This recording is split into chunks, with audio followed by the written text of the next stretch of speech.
నమస్కారం. Media today వార్తలకు స్వాగతం. ముందుగా వార్తల్లోని ముఖ్యాంశాలు. ఆర్టీసీ కార్మికుల ఆత్మహత్యలకు పాల్పడొద్దని మంత్రి కోమటిరెడ్డి. చర్చల ద్వారానే సమస్యల పరిష్కారం. కార్మికుల సమస్యలపై ప్రభుత్వం సానుకూలం. ఆవేశపూరిత నిర్ణయాలు తీసుకోవద్దన్న కోమటిరెడ్డి సూచన. డ్వాక్రా మహిళల అభివృద్ధికి ప్రభుత్వం ప్రత్యేక దృష్టి. కోవూరులో మహిళలకు స్మార్ట్ ఫోన్లు, మహిళలను పారిశ్రామికవేత్తలుగా తీర్చిదిద్దడమే లక్ష్యం. టెక్నాలజీతో పారదర్శకత పెంచాలని సూచన.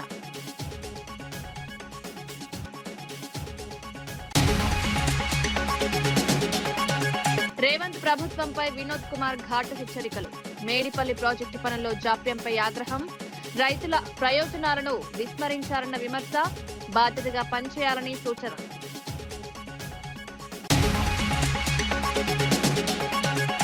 ఆర్టీసీ కార్మికుల సమస్యలపై ఈటెల రాజేందర్ విమర్శలు. కాంగ్రెస్ ఇచ్చిన హామీలు అమలు చేయలేదని ఆరోపణ. ప్రైవేటీకరణతో ఆర్టీసీ బలహీనమైందని మండిపాటు. కార్మికుల డిమాండ్లు తీర్చాలని హెచ్చరిక.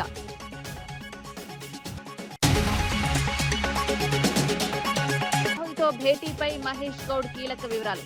సంక్షేమ పథకాలపై రాహుల్ ఆరా. బీసీ గణనపై కేంద్రానికి డిమాండ్. పార్టీ బలోపేతానికి కీలక నిర్ణయాలు.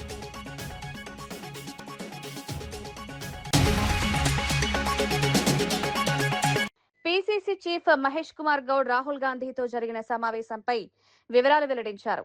రాష్ట్రంలో అమలవుతున్న సంక్షేమ పథకాలపై రాహుల్ ఆరా తీసినట్లు తెలిపారు. జనగణనలో భాగంగా బీసీ గణన చేపట్టాలని మోదీ ప్రకటించారని, బీసీ మహిళలకు కూడా రిజర్వేషన్లు కల్పించాలని డిమాండ్ చేశారు. మే నెలలోగా నామినేటెడ్ పోస్టుల భర్తీ చేపడతామని వెల్లడించారు. రాష్ట్ర రాజకీయ పరిణామాలపై కూడా చర్చ జరిగినట్లు తెలిపారు. పార్టీ బలోపేతానికి కీలక నిర్ణయాలు తీసుకుంటున్నామని స్పష్టం చేశారు.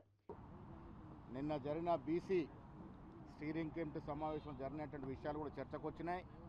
ఈ దేశంలో బీసీలకి ఆద్యుడు రాహుల్ గాంధీ. వారి ఆకాంక్షని నెరవేర్చింది తెలంగాణ ప్రభుత్వం.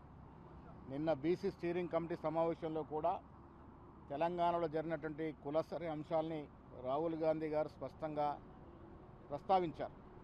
ఇవాళ కూడా రాష్ట్రంలో జరుగుతున్నటువంటి రాజకీయ పరిస్థితులు, డీసీసీల నిర్మాణం, బూత్ స్థాయి నుంచి రాష్ట్ర స్థాయి వరకు కాంగ్రెస్ పార్టీ నిర్మాణం గురించి కూడా వారికి చెప్పడం జరిగింది.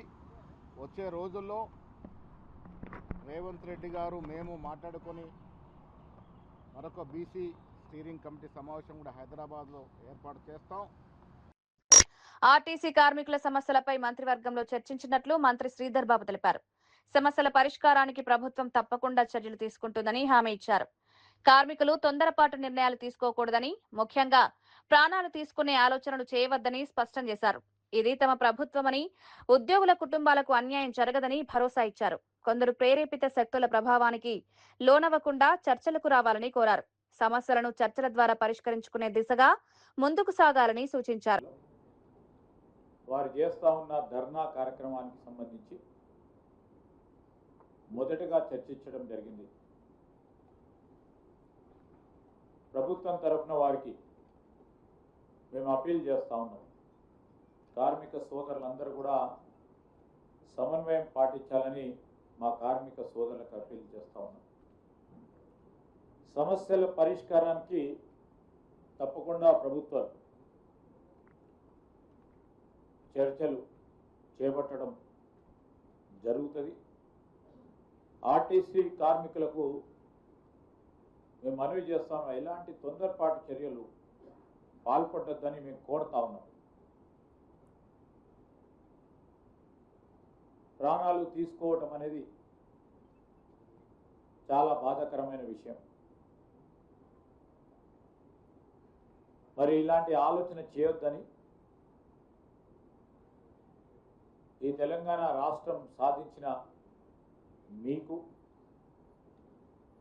ఈ రాష్ట్ర సాధన గురించి ఆ రోజు మేము ఫలితాలు రావాలి, అందరికీ లాభాలు జరగాలని ఒక ఆలోచనతో పోతా ఉన్న సందర్భంలో ఈరోజు ప్రజాపాలన మీ ప్రభుత్వం ఇది.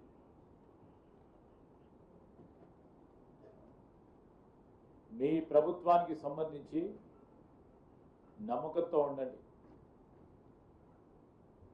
కార్మిక సోదరులు మీ కుటుంబాలకు అన్యాయం చేయకుండా క్షణిక ఆవేశంతో కొత్త సమస్యలు వస్తూ ఉంటాయి. అప్పుడప్పుడు కొన్ని ప్రేరేపిత శక్తుల ఒత్తిడికి బలి కావద్దని మేము విజ్ఞప్తి చేస్తా ఉన్నాం. ఆర్టీసీ కార్మికుల సమస్యల పరిష్కారానికి ప్రభుత్వం పూర్తిస్థాయి చిత్తశుద్ధితో పనిచేస్తోందని మంత్రి దామోదర రాజనరసింహ స్పష్టం చేశారు. ఆత్మహత్య యత్నం చేసిన కార్మికుడిని హైదరాబాద్ కు తరలించి అపోలో ఆసుపత్రిలో మెరుగైన చికిత్స అందిస్తున్నామని తెలిపారు. కార్మికులు ఆవేశపూరిత నిర్ణయాలు తీసుకోకుండా ఉండాలని, చర్చల ద్వారానే సమస్యలకు పరిష్కారం దొరుకుతుందని సూచించారు. ఆర్టీసీ ఉద్యోగులు తమ కుటుంబ సభ్యులాంటి వారిని పేర్కొంటూ వారి సంక్షేమంపై ప్రభుత్వం కట్టుబడి ఉందన్నారు. పరిస్థితులను అర్థం చేసుకుని సహకరించాలని కార్మికులకు విజ్ఞప్తి చేశారు. త్వరలోనే సమస్యలపై స్పష్టమైన నిర్ణయాలు తీసుకుంటామని తెలిపారు. రేపు పొద్దునే ఉప ముఖ్యమంత్రి గారి నేతృత్వంలో వారిని పిలిచి వాళ్ళు డిస్కషన్ చర్చలు, కానీ క్షణిక ఆవేశము,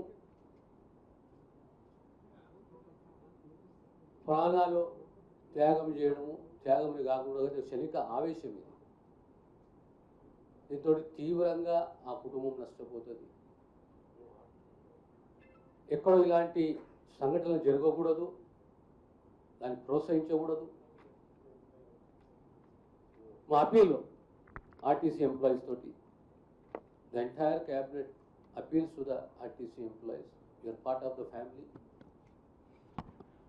మన సమస్యలు చిన్నదా పెద్దదా అని పక్కకు పెడితే ప్రతిదానికి ఒక పరిష్కారం ఉన్నది. ఈరోజు జరిగిన సంఘటన, ఆ సంఘటన ఇమీడియట్లీ ప్రభుత్వం స్పందించడము, ఈరోజు హైదరాబాద్కు తీసుకొస్తున్నారు. అపోలో కంచన్బాగ్లో బర్న్స్ వార్డ్ని అక్కడ అన్ని ఏర్పాట్లు చేశాము. ప్రత్యేకంగా హెల్త్ డిపార్ట్మెంట్ సంబంధించి అడిషనల్ డైరెక్టర్ అక్కడ బాధ్యతలు అప్పచెప్పాము. కానీ ఓవరాల్గా ఏది ఉన్నా ఇలాంటి అంశాలను ప్రోత్సహించకూడదు. మనకున్న భావోద్వేగాలతోటి ఆ భావోద్వేగాలకు మనము లోను కాకూడదు.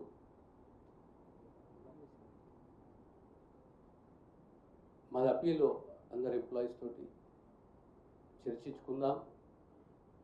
ఆర్టీసీ కార్మికులు ఆత్మహత్యకు పాల్పడకూడదని మంత్రి కోమటిరెడ్డి వెంకటరెడ్డి విజ్ఞప్తి చేశారు. ఆత్మహత్య యత్నం చేసిన శంకర్ గౌడ్ త్వరగా కోలుకోవాలని ఆకాంక్షించారు.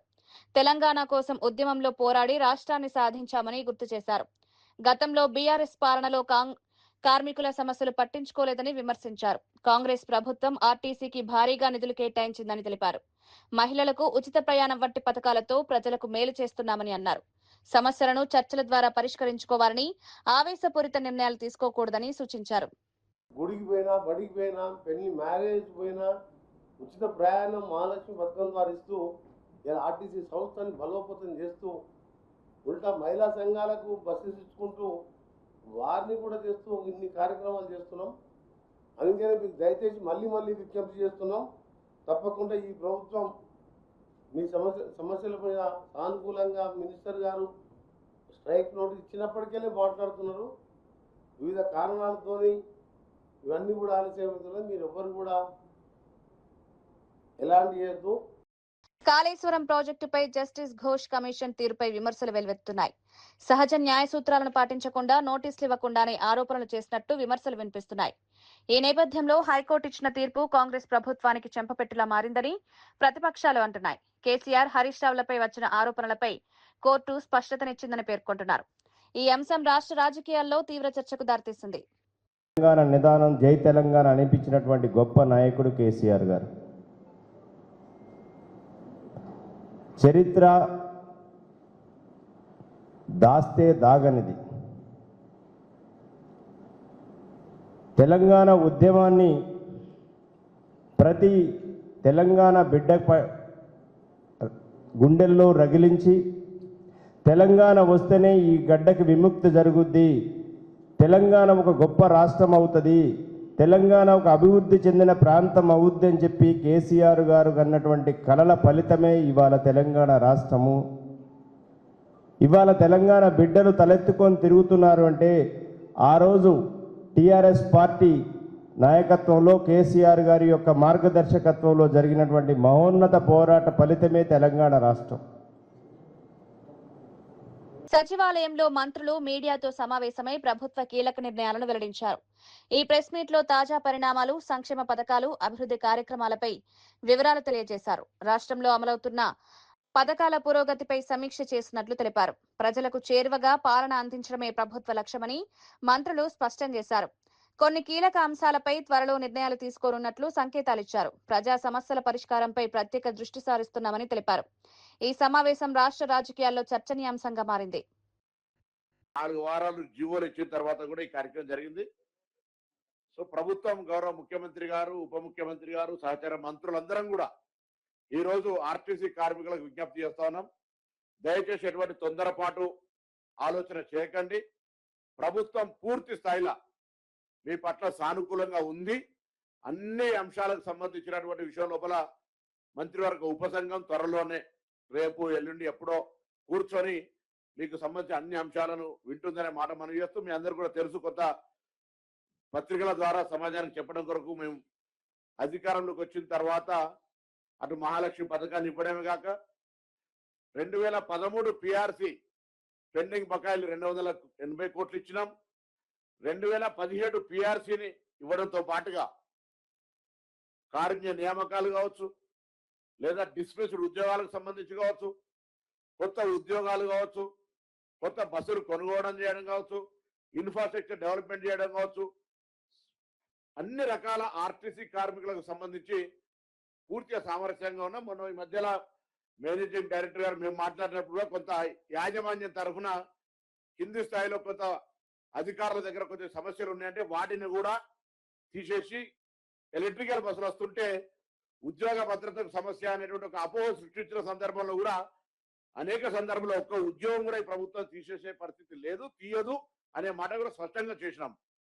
కానీ బయట నుంచి కొంత ప్రోత్సాహం జరిగిందా, లేకపోతే ఇంకొక ఉద్రేకపూరితమైన వాతావరణం కలిగిందా, ఏది ఏమైనా దయచేసి మరొకసారి అందరికీ తెలంగాణ ప్రభుత్వం పక్షాన ఈరోజు కేబినెట్ లో చర్చించిన మేరకు కానీ వారి పట్ల ఇప్పటి వరకు అవలంబించిన తీరు పట్ల కానీ అందరికీ విజ్ఞప్తి చేస్తాను. దయచేసి ఎవరు కూడా ఎటువంటి అనాలోచిత నిర్ణయం తీసుకోవద్దు. కార్మికుల సంక్షేమం, ప్రయాణికుల సౌకర్యం, సంస్థ పరిరక్షణ అనే ప్రకారంగా ఈ ప్రభుత్వం వ్యవహారం చేస్తుంది. ఈ రోజు ఒక రవాణా శాఖ మంత్రిగానో లేకపోతే ఇంకొక మంత్రే కాకుండా మొత్తం కేబినెట్ అంతా కూడా మీ పట్ల కన్సర్న్. వరంగల్ జిల్లాలో ఆర్టీసీ కార్మికుడు ఆత్మహత్య యత్నం చేయడం కలచివేసిందని మాజీ మంత్రి ఎర్రబెల్లి దయాకర్ రావు అన్నారు.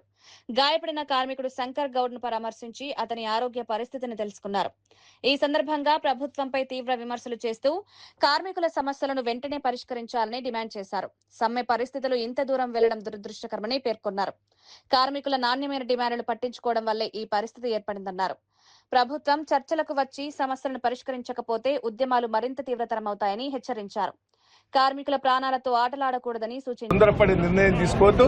ప్రభుత్వం దయచేసి పొన్నం ప్రభాకర్ గారికి, రేవంత్ రెడ్డి గారికి, జిల్లా మంత్రులకు అందరికీ నేను చెప్తున్నా, మీరెవరన్నా వచ్చి మీ కోరికలన్నీ నెరవేరుస్తామని ఒక్క మాట ఇస్తే ఆయన లేచుకుని కూర్చునే అవకాశం ఉన్నది. మేమైతే ఇంకో ఆయనకి ఏమన్నా అయితే కూడా ఇప్పుడు జరిగింది, మీరు కోరికలు నెరవేర్చకపోతే రాష్ట్ర వ్యాప్తంగా దుమ్ము లేపుతామని కూడా బీఆర్ఎస్ పార్టీ తరఫున మేము వార్నింగ్ ఇస్తున్నాం. బద్వేల్ పట్టణంలో మంజూరైన 3 కోట్ల రూపాయల సీసీ రోడ్ల పనులు రాజకీయ వర్గపోరు కారణంగా నిలిచిపోవడం దురదృష్టకరమని సిపిఐ నాయకులు ఆగ్రహం వ్యక్తం చేశారు. ఆర్డీఓ కార్యాలయంలో అధికారులకు వినతి పత్రం అందజేస్తూ వెంటనే పనులు ప్రారంభించాలని డిమాండ్ చేశారు. టీడీపీ వర్గాల మధ్య విభేదాల వల్ల అభివృద్ధి పనులు ఆలస్యమవుతున్నాయని విమర్శించారు. ప్రజల ప్రయోజనాల కంటే రాజకీయ ప్రాధాన్యత పెరగడం సరైన విధానం కాదన్నారు. మున్సిపాలిటీలో జరుగుతున్న పనుల్లో అవకతవకలు ఉన్నాయని ఆరోపించారు. నాణ్యత లేని పనులతో ప్రజలకు నష్టం జరుగుతోందన్నారు. అధికారులు జోక్యం చేసుకుని పారదర్శకంగా పనులు కొనసాగించాలని కోరారు. లేకపోతే మరింత పెద్ద ఎత్తున ఆందోళనలు చేపడతామని హెచ్చరించారు. భూమి పూజతో అభివృద్ధి ఆపుతారా? మరి ఈరోజు బద్వేల్ మున్సిపాలిటీలోకి వచ్చేటువంటి గ్రాంట్ను నిధులు ఏదైతే ఉన్నాయో వాటిని మీరేమో తీసుకొచ్చి ఏమైనా చేశారా? ఈరోజు 20 నెలలు పూర్తి అవుతుంది అధికార పార్టీ వచ్చి. మరి ఈరోజు మధ్య నియోజకవర్గానికి 100 కోట్ల రూపాయలు తీసుకురావాలి మీరు. లేదు చెప్పడానికి ఏదైనా ఈ బద్వేలు మున్సిపాలిటీ అభివృద్ధి లేకుంటే ఒక ట్రాకింగ్ రోడ్ ఏమైనా ఉందా? ఏమీ లేవు. అసలుకి వచ్చేటువంటి పన్నుల రూపంలో వచ్చే డబ్బులతోనే ఈరోజు ఏదో అదో కొంతమేరకు రోడ్లు వేస్తూ ఉంటే ఆ రోడ్లు కూడా ఈరోజు 2 వర్గాలు పూర్తిగా ఈరోజు మేము ఒక వర్గడుకునేటువంటి ప్రయత్నం, దాన్ని మొత్తం అంతా కూడా ఈరోజు పక్కన పెట్టే ప్రయత్నం. మేము కూడా చెప్తా ఉన్నాం, ఈరోజు మీ రాజకీయ వర్గాలు మాకు అవసరం లేదు, మీ రాజకీయాలు మాకు అతీతంగా మేము మాట్లాడుతూ ఉన్నాం, మీ వర్గపోరు మాకు అవసరం లేదు. వచ్చినటువంటి అభివృద్ధి పనులు ఏవైతే ఉన్నాయో వాటిని మాత్రం ఆపేటువంటి ప్రయత్నం చేయొద్దండి. అందుకే ఈరోజు ఆర్డీఓ గారికి భారత కమ్యూనిస్ట్ పార్టీ సిపిఐ బృందం కూడా స్పష్టంగా చెప్పాము. మేము ఆయనకు వినతిపత్రం ఇచ్చాం. సార్ అధికారుల పర్యవేక్షణ కొనసాగాలా, వీళ్ళు రావాలటువంటి అట్లాంటి చేయొద్దని చెప్పాం. కాబట్టి ఇప్పటికైనా కూడా మేము ఒకటి చెప్తా ఉన్నాం, బద్వేలు మున్సిపాలిటీకి ఏదైతే గ్రాంట్ వస్తూ ఉందో ప్రతి పనిని కూడా అధికారుల యొక్క పర్యవేక్షణ కొనసాగించాలి. స్పెషల్ ఆఫీసర్ కూడా వేశారు. ఇప్పటికే ప్రోటోకాల్ లేదు, ఏం లేవు అసలుకి. మరి పెత్తనం చేయాలంటే దానికి మాత్రం ప్రయత్నం చేస్తూ ఉంటారు. ఇది ఎంతవరకు సమంజసం అని చెప్పి అడుగుతా ఉన్నాం. ఈరోజు గమనిస్తే కూడా గత ప్రభుత్వంలో 130 కోట్ల రూపాయలకు నిధులు వస్తాయి మున్సిపాలిటీకి, 40 కోట్లు ఖర్చు పెట్టారు. మిగతా అంతా కూడా ఇరికిపోయినటువంటి పరిశ్రమలు చూస్తూ ఉన్నాం. మరి ఇప్పుడు ఎంతో కొంత డబ్బులు వచ్చింది, పనులు జరుపుతున్నాం అని చెప్తుంటున్నారు. మరి వచ్చేటువంటి డబ్బులను ఖర్చు పెట్టి పూర్తి స్థాయి అభివృద్ధి చేసినటువంటి ఈ పాలకులు అధికారులు ఎంత మాత్రం అభివృద్ధికి అవరోధంగా మారటం లేదా తిరోగమన పద్ధతిలో కొనసాగించడం సరైనది కాదు. మేము ఒకటే చెప్తా ఉన్నాం, ఖచ్చితంగా ఈ యొక్క అభివృద్ధికి ఏదైతే డబ్బులు నిధులు వచ్చినాయో వాటిని ఖర్చు చేయాల్సిందే.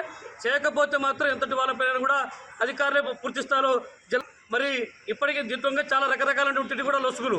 మున్సిపల్ కమిషనర్ కూడా ఏం చేస్తున్నారు, ఆయన మొత్తం బాగా బ్రహ్మాండంగా మొత్తం బాగా చేస్తున్నారని చెప్పేసి ఫోటోలు బ్రహ్మాండంగా పోజిస్తున్నాడు. కానీ చూస్తే ఎట్లుందంటే ఆయన పనులు చూస్తూ ఉంటే కూడా రకరకాలైనటువంటి పద్ధతుల్లో అంటే ఇనానిమస్గా ఇచ్చేటువంటి టెండర్ లేకుండా ఇస్తూ ఉన్నాడు. ఇచ్చినటువంటి సెంట్రల్ లైటింగ్ పనుల్లో కూడా అక్రమాలు జరుగుతున్నాయి అని వాటి మీద విచారణ జరపాలని చెప్పి అడుగుతా ఉన్నాం. ఎందుకంటే వాళ్ళ అన్యాయాలుగా వాళ్ళ బంధువులు ఉన్నట్టు వాళ్ళకి ఇచ్చారని చెప్పి ఆరోపణలు ఉన్నాయి. అది వాస్తవం అవాస్తవం సెకండరీ. కానీ ఇచ్చేటువంటి పనులు కూడా ఈరోజు ఆ పనులు కూడా మున్సిపాలిటీ కార్మికులతో పనిచేస్తూ ఉన్నారు. ఇదెక్కడ న్యాయం చెప్పి అడుగుతా ఉన్నాం. కాబట్టి మొత్తం రోడ్లు వేసే క్రమం కూడా సరైనటువంటి పద్ధతుల్లో నాణ్యత ప్రమాణాలు ఎక్కడ కూడా పాటించినటువంటి దాఖలాలు లేవు. కాబట్టి వీటన్నిటిపైన కూడా పూర్తి స్థాయిలో వర్గపోరు కారణంగా అభివృద్ధికి ఆటంకంగా మారితే మాత్రం ఉన్నటువంటి సమస్యలని చెప్పి దీనిపైన ఆందోళన కార్యక్రమం.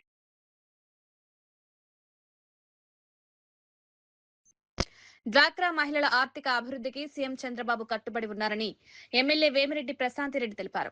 కోవూరులో నిర్వహించిన కార్యక్రమంలో వివోఏలకు స్మార్ట్ ఫోన్లు అందజేశారు. మహిళలకు పారిశ్రామికవేత్తలుగా తీర్చిదిద్దడమే ప్రభుత్వ లక్ష్యమని పేర్కొన్నారు. నియోజకవర్గంలో పొదుపు సంఘాలకు భారీగా రుణాలు మంజూరు చేసి మహిళల స్వయం ఉపాధికి ప్రోత్సాహం అందిస్తున్నామని తెలిపారు. టెక్నాలజీ ద్వారా పారదర్శకత పెంచాలని, అవకతవకలను నివారించాలని సూచించారు. భవిష్యత్తులో బయోమెట్రిక్ విధానంతో రుణాల పంపిణీ చేపడతామని వెల్లడించారు. మహిళలు ఈ అవకాశాలను వినియోగించుకుని ఆర్థికంగా బలపడాలని పిలుపునిచ్చారు.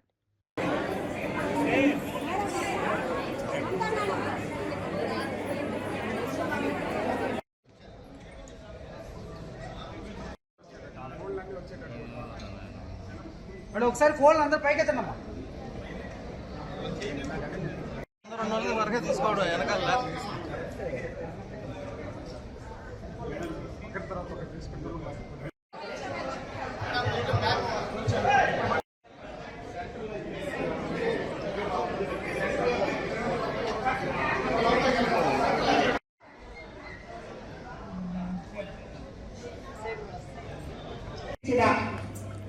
మన ప్రియతమ ముఖ్యమంత్రి చంద్రబాబు నాయుడు గారికి ముఖ్యంగా ఈ సందర్భంగా ఆడబిడ్డలు అందరూ మనల్ని ఇంత బలోపేతంగా చేసినందుకు ఆయనకి ముందుగా ధన్యవాదాలు చెప్పుకోవాలి. ఎందుకంటే ఇప్పుడే నేను ఈ పాట ఫస్ట్ టైం విన్నాను, ఈ ప్రేయర్ సాంగ్. ఆ ప్రేయర్ సాంగ్ వింటుంటేనే ప్రతి ఒక్కరూ ఎక్కడ కొంచెం కూడా వాళ్ళ ఆశల్లో నుంచి కిందకి రాకుండా మెట్టు పైకి ఎదిగే విధంగా ఉంది ఆ పాట మీరు పాడినప్పుడు. ప్రతి మహిళ ప్రతి ఇంట్లో ఒక పారిశ్రామికవేత్త రావాలి అని మన ముఖ్యమంత్రి చంద్రబాబు నాయుడు గారు ఏ రకంగా అయితే కలలు అంటున్నారో ఆ రకంగా ప్రతి మహిళ ఇంటికొక మహిళ పారిశ్రామికవేత్తగా రాబోయే రోజుల్లో అవ్వబోతున్నారు అని చెప్పి ఆ పాటే మనకి నిరూపిస్తుందని చెప్పి నేను ఈరోజు అర్థం చేసుకోగలిగాను. ఎందుకంటే నేను రాజకీయాలకు కొత్త వచ్చి 2 సంవత్సరాలు అయింది. ఈ ఎప్పుడు కూడా నాకు ఈ డ్వాక్రా గ్రూపులు ఈ మహిళా గ్రూపుల గురించి నాకు నిజంగా కూడా ఉన్నట్టు చెప్తున్నాను, నాకు పరిచయం లేదు. దాన్ని అర్థం చేసుకోవడానికి నాకు కొన్ని రోజులు పట్టే. ఈ రోజు ఇప్పుడు 2 సంవత్సరాల తర్వాత మిమ్మల్ని అందరినీ చూసిన తర్వాత ఈ రోజు ఆ పాట ఒక భావం విన్న తర్వాత ఈ డ్వాక్రా గ్రూపులకి ఎంత గొప్ప గౌరవం ఉందో బాధ్యత ఉందో కూడా నాకు ఈరోజు అర్థమైంది. ఎందుకంటే అప్పట్లో డ్వాక్రా అనే బీజం ఈరోజు ఒక మహావృక్షమైంది. ఇందాక మేడం గారు చెప్పినప్పుడు, అప్పుడు సీఎం గారు స్టార్ట్ చేసినప్పుడు రూపాయితో పొదుపు ఎలా చేసుకోవాలి అని చెప్పి మహిళలు, ఒక మహిళ అనుకుంటే సాధించకపోయేది ఏమీ లేదు. మనం ఏదైనా సాధించగలం.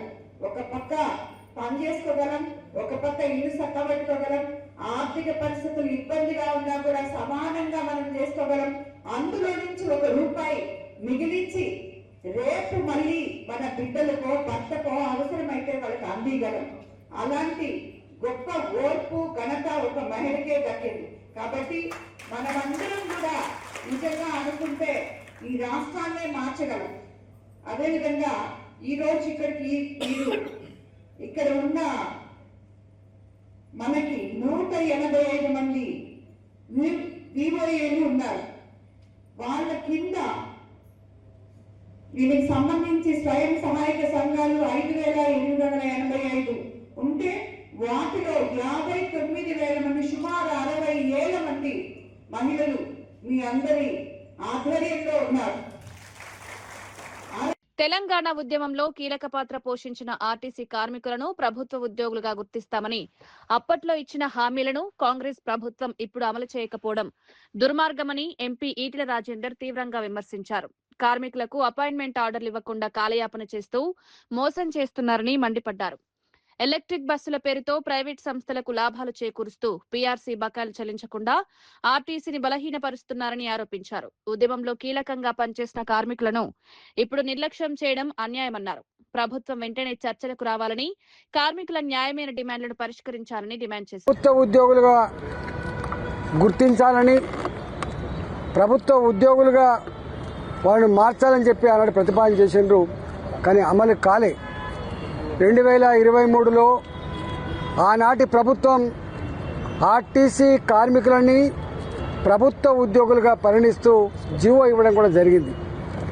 కానీ ఈనాటికి ఈ ప్రభుత్వం వచ్చిన తర్వాత వాళ్ళకు ఒక అపాయింటెడ్ డేట్ పెట్టుకొని, డేట్ ఏర్పాటు చేసుకొని ప్రభుత్వ ఉద్యోగులుగా వాళ్ళ కళ అయితే ఉందో సాకారమైందని చెప్పి భావించారు.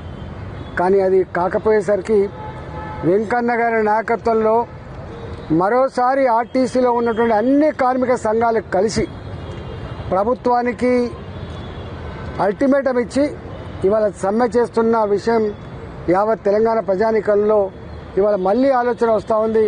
అయ్యో, ఆర్టీసీ కార్మికులంతా కూడా ప్రభుత్వ ఉద్యోగులు పరిగణించింది కదా, వాళ్ళకు మంచి జీవితాలు, మంచి జీతాలు, ఉద్యోగ భద్రత దొరికింది కదా అని చెప్పి భావిస్తున్న ప్రజానీకానికి మరోసారి ఈ ప్రభుత్వం చేసిన మోసం ఏందో అర్థమవుతా ఉంది. నేను ఈ ప్రభుత్వాన్ని డిమాండ్ చేస్తూ ఉన్నా, ఆనాడు మీరు అధికారంలోకి రావడానికి అనేక రకాల హామీలు ఇచ్చిండ్రు. ఆ హామీలలో ఆర్టీసీ కార్మికులకు ఇచ్చిన హామీలు కూడా అనేకం ఉన్నాయి. ఇవాళ మీరు ఒకనాడు తెలంగాణ వచ్చిన నాడు 58 నుంచి 60,000 ఉద్యోగాలతో కలకల్లాడిన ఆర్టీసీ కోట్లాది మంది పేద ప్రజానీకానికి, లక్షలాది మంది పేద విద్యార్థులకు, లక్షలాది మంది పాలమ్ముకునే వాళ్లకు, కూరగాయలు అమ్ముకునే వాళ్లకు సహకారం అందించిన బీఆర్ఎస్ సీనియర్ నేత బోయిన్పల్లి వినోద్ కుమార్ ముఖ్యమంత్రి రేవంత్ రెడ్డిపై తీవ్ర విమర్శలు చేశారు. మేడిపల్లి ప్రాజెక్టు పనుల్లో జాప్యం జరుగుతుండటంపై ఆగ్రహం వ్యక్తం చేస్తూ రాజకీయాలకే పరిమితం కాకుండా ప్రజల కోసం పనిచేయాలని సూచించారు. కేసీఆర్ హయాంలో 90% పూర్తయిన ప్రాజెక్టులను కాంగ్రెస్ ప్రభుత్వం కావాలనే నిర్లక్ష్యం చేస్తోందని ఆరోపించారు. రైతుల ప్రయోజనాలను పక్కన పెట్టి రాజకీయ కక్షతో పనులు ఆపివేస్తున్నారని మండిపడ్డారు. అధికారం శాశ్వతం కాదని, రాబోయే ఎన్నికల్లో బీఆర్ఎస్ మళ్లీ అధికారంలోకి వస్తుందని తెలిపారు. దగ్గరికి ఎందుకు వేయండు ఇప్పుడు అర్థమైంది. ఈయనకు అర్థం కావడానికి 2.5 ఏళ్లు పట్టింది. ఏది మేడిగడ్డను రిపేర్ చేయాలి అని అర్థం కావడానికి 2.5 సంవత్సరాలు పట్టింది రేవంత్ రెడ్డికి. ఎందుకు ఉరికిండు? ఎల్ నినో వస్తాంది, గాబర పడ్డాడు, కరువు అయితే దురదృష్టవశాత్తు కరువు రావద్దు, వర్షాలు పడాలి. దురదృష్టవశాత్తు కరువు వస్తే ఉత్తర తెలంగాణ జిల్లాలో మంచినీళ్ళు తాగడానికి కూడా నీళ్లుండవు. ఎస్ఆర్ఎస్పీలోకి రావు నీళ్లు. మిడ్మానేర్ ఎండిపోతుంది, ఎల్ఎండి ఎండిపోతుంది, కాకతీయ కెనాల్ ఎండిపోతుంది. నీళ్ళు ఎక్కడుంటాయి? ఎండాకాలంలో కూడా మేడిగడ్డ దగ్గర ఉంటాయి. నేను చెప్పిన ఇది వరకు కూడా చాలా మందికి. తెలంగాణలో వాసవి కన్యకా పరమేశ్వరి జయంతిని అధికారికంగా నిర్వహించాలని ప్రభుత్వం నిర్ణయించిందని ఆర్యవైశ్య కార్పొరేషన్ చైర్పర్సన్ కల్వ సుజాత తెలిపారు. దీనికి సంబంధించి జీవో విడుదల చేసి ఈ నెల 26న రాష్ట్ర వ్యాప్తంగా వేడుకలు నిర్వహించనున్నట్లు వెల్లడించారు. ఇచ్చిన మాట ప్రకారం ప్రభుత్వం వేగంగా నిర్ణయం తీసుకోవడం ఆనందదాయకమన్నారు. ఈ నిర్ణయం ఆర్యవైశ్య సమాజానికి గౌరవాన్ని తీసుకొచ్చిందని పేర్కొన్నారు. రాష్ట్రంలోని అన్ని కలెక్టరేట్లలో ప్రభుత్వ ఆధ్వర్యంలో కార్యక్రమాలు నిర్వహించబడతాయన్నారు. సమాజం మొత్తం ఈ వేడుకల్లో భాగస్వామ్యం కావాలని పిలుపునిచ్చారు. రానటువంటి కార్పొరేషన్ ప్రభుత్వం ఏర్పడిన 3 నెలలకే కార్పొరేషన్ ని ప్రకటించడము, దానికి తొలి చైర్మన్ గా నన్ను ఈ రోజు నియమించడం కూడా నిజంగా కాంగ్రెస్ కి ఉన్నటువంటి చిత్తశుద్ధే కానివ్వండి, వైశ్యుల పట్ల గతంలో నుండి వైశ్యుల పట్ల ఉన్నటువంటి ప్రేమ, అభిమానం, గౌరవే కానీ నిరూపించుకోబడింది. మరి ఆనాడు రోషయ్య గారు ఆర్థిక శాఖ మంత్రిగా ఉన్నప్పుడు, రాజశేఖర్ రెడ్డి గారు ముఖ్యమంత్రిగా ఉన్నప్పుడు 2009లో ఆర్యవైశ్య దేవాలయాలకు సంబంధించి వాసవి కన్యకా పరమేశ్వరి గుడ్లకు సంబంధించినటువంటి వినతి పత్రాన్ని రాజశేఖర్ రెడ్డి గారికి రోషయ్య గారు ఇస్తే, మా అందరూ అప్పుడు ఉమ్మడి రాష్ట్రం అందరి తరఫున వారు మరి ముఖ్యమంత్రికి ఇస్తే, వారు ఆనాడు ఆ వినతి పత్రాన్ని మరి ఈ రోజు ఏ విధంగా అయితే రేవంత్ రెడ్డి గారు మేము అడగగానే ఈ కోరికను నెరవేర్చారో, ఆ రోజు కూడా ఆర్యవైశ్య వాసవి కన్యకా పరమేశ్వరి దేవాలయాలన్నింటినీ కూడా ఎండోమెంట్లో నుంచి విడిపించి ఆర్యవైశ్యులకు అప్పగించడం జరిగింది. దానికి సంబంధించినటువంటి ఆర్థిక లావాదేవీలు కానీ ఆ దేవాలయానికి సంబంధించినటువంటి ధర్మకర్తలు అందరూ కూడా ఆర్యవైశ్యులే ఉంటూ దేవాలయానికి సంబంధించిన ఆస్తులన్నీ కూడా ఆర్యవైశ్యులకే అప్పగించడం ఏ విధంగా అయితే జరిగిందో, అది కూడా మరి కాంగ్రెస్ ప్రభుత్వంలోనే జరిగినటువంటి విషయం మనకందరికీ తెలుసు. ఈ రోజు కూడా తర్వాత ఒక 16 సంవత్సరాల తర్వాత మళ్ళీ మనం అడిగినటువంటి కోరికని రాష్ట్రం వేరైన తర్వాత ఆర్యవైశ్యులకి మరి చిన్న చూపు చూసి గత ప్రభుత్వము కార్పొరేషన్ ఇవ్వకుండా ఇబ్బంది పెట్టి ధర్నాలు చేసిన, దీక్షలు చేసిన కార్పొరేషన్ ఇవ్వకపోగా మళ్ళీ వాసవి జయంతిని అధికారిక పండుగగా ప్రకటించిన నేపథ్యంలో ఖమ్మం జిల్లాలో సీఎం రేవంత్ రెడ్డి చిత్రపటానికి పాలాభిషేకం నిర్వహించారు.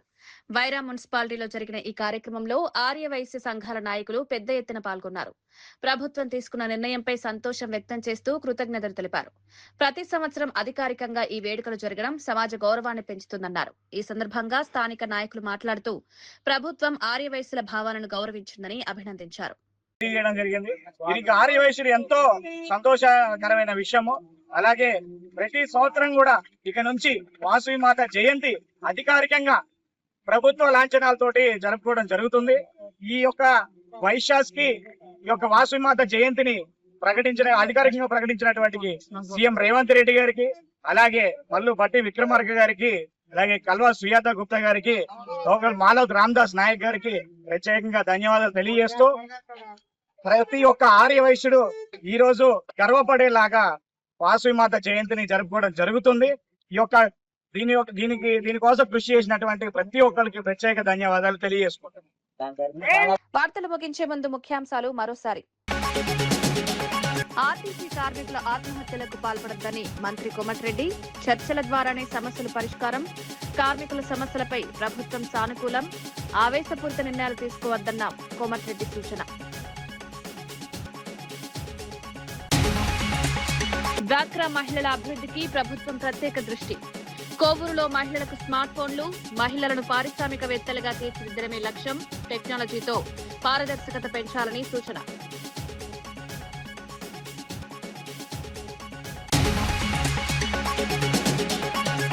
రేవంత్ ప్రభుత్వంపై వినోద్ కుమార్ ఘాటు హెచ్చరికలు, మేడిపల్లి ప్రాజెక్టు పనుల్లో జాప్యంపై ఆగ్రహం, రైతుల ప్రయోజనాలను విస్మరించారన్న విమర్శ, బాధ్యతగా పనిచేయాలని సూచన.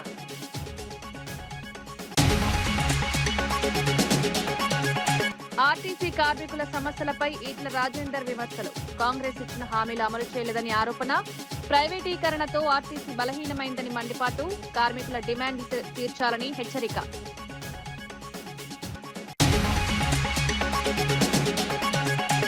భేటీపై మహేష్ గౌడ్ కీలక వివరాలు. సంక్షేమ పథకాలపై రాహుల్ ఆరా. బీసీ గణనపై కేంద్రానికి డిమాండ్. పార్టీ బలోపేతానికి కీలక నిర్ణయాలు.